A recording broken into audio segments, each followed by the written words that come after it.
Je me suis retrouvé attiré par gouttes de rosée. Comme un papillon de nuit attiré par une flamme, je ne pouvais résister à l'intrigue qui l'entourait.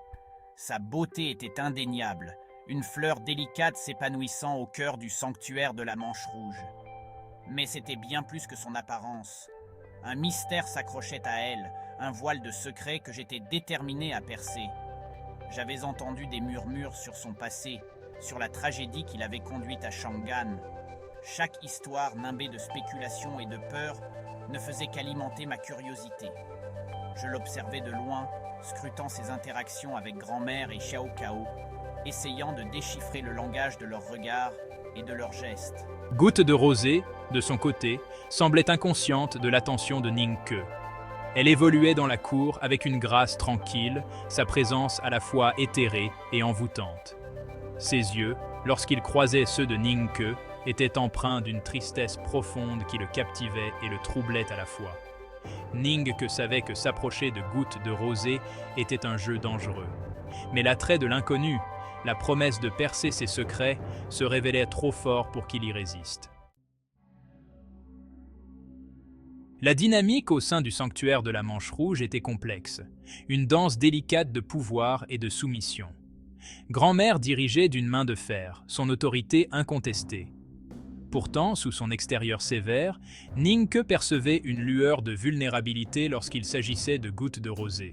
Ma dévotion était palpable, chacune de mes actions dictée par le désir de protéger et de servir.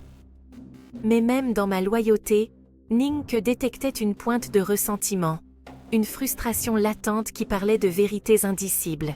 Ning Ke, en fin observateur qu'il était, reconnut l'opportunité que ces dynamiques offraient.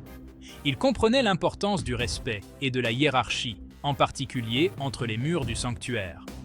Mais il savait aussi que l'information, telle l'eau, pouvait s'infiltrer dans les plus petites fissures et les exploiter. Il devrait avancer avec prudence, usant de charme et de ruse à parts égales. Un faux pas, un mot de travers, pourrait briser la paix fragile et compromettre ses chances de découvrir la vérité sur Goutte de rosée. L'occasion de parler avec Goutte de rosée se présenta lors d'une cérémonie du thé, un après-midi. Grand-mère était absente, appelée pour une affaire urgente, laissant Ning Ke seul avec les deux femmes. Il saisit l'instant, engageant la conversation avec Goutte de rosée, le ton respectueux mais teinté d'une subtile curiosité. Je lui parlais de Chang'an, de ses rues animées et de sa culture vibrante. Je partageais des anecdotes de mes propres expériences, choisissant soigneusement mes mots pour susciter une réaction chez cette femme énigmatique. Goutte de rosée, d'abord hésitante, se laissa peu à peu gagner par ses douces invitations à la confidence. Elle évoqua son amour pour la musique, le réconfort qu'elle trouvait dans ses mélodies. Ses paroles étaient mesurées, choisies avec soin, mais Ning Ke décela une once de vulnérabilité dans sa voix. Il écoutait attentivement, gravant chaque mot, chaque intonation dans sa mémoire. Au fil de la conversation, j'ai subtilement orienté la discussion vers le passé de Goutte de rosée. Je m'enquis de sa famille, de sa vie avant le sanctuaire de la Manche Rouge. Goutte de rosée hésita, ses yeux s'embuant d'une tristesse familière. Elle parla d'une vie brisée, de pertes et de douleurs, mais ne donna aucun détail. Ning Ke se garda de trop insister.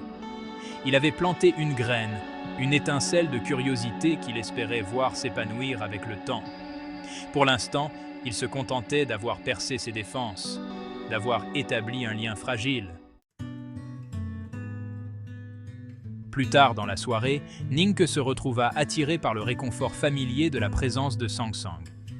Alors qu'il racontait sa conversation avec Goutte de rosée, il ne pouvait se débarrasser du sentiment qu'il manquait quelque chose, un indice essentiel caché sous la surface de ses paroles.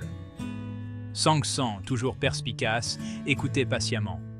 Son monde, contrairement au sien, n'était pas limité par les usages sociaux ou les intentions voilées.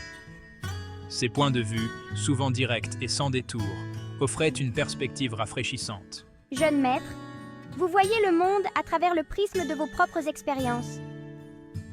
Mais le monde de Goutte de rosée est différent. Ses paroles sont peut-être gardées, ses vérités voilées, mais sa douleur est bien réelle. Les paroles de Sang Sang firent écho en Ning Ke. Il réalisa que ses propres suppositions, son désir de percer ses secrets, l'aveuglaient peut-être à la vérité. Comprendre le passé de Goutte de Rosée ne consistait peut-être pas à découvrir des vérités cachées, mais à reconnaître la douleur qui façonnait son présent. Alors que la lune projetait de longues ombres sur la cour, Nink se perdit dans ses pensées. Les paroles de Sansang avaient fait naître en lui une prise de conscience.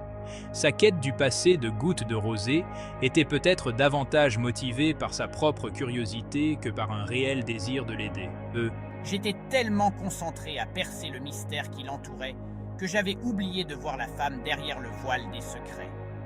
Goutte de Rosée n'était pas un puzzle à résoudre, mais une personne qui avait enduré une douleur inimaginable. Nink comprit que la véritable compréhension exigeait bien plus que la simple collecte d'informations. Elle nécessitait de l'empathie, la capacité de voir le monde à travers le regard de l'autre. Et peut-être qu'avec le temps, il gagnerait le droit de connaître l'histoire de Goutte de Rosée, non pas comme une collection de secrets, mais comme un témoignage de sa résilience.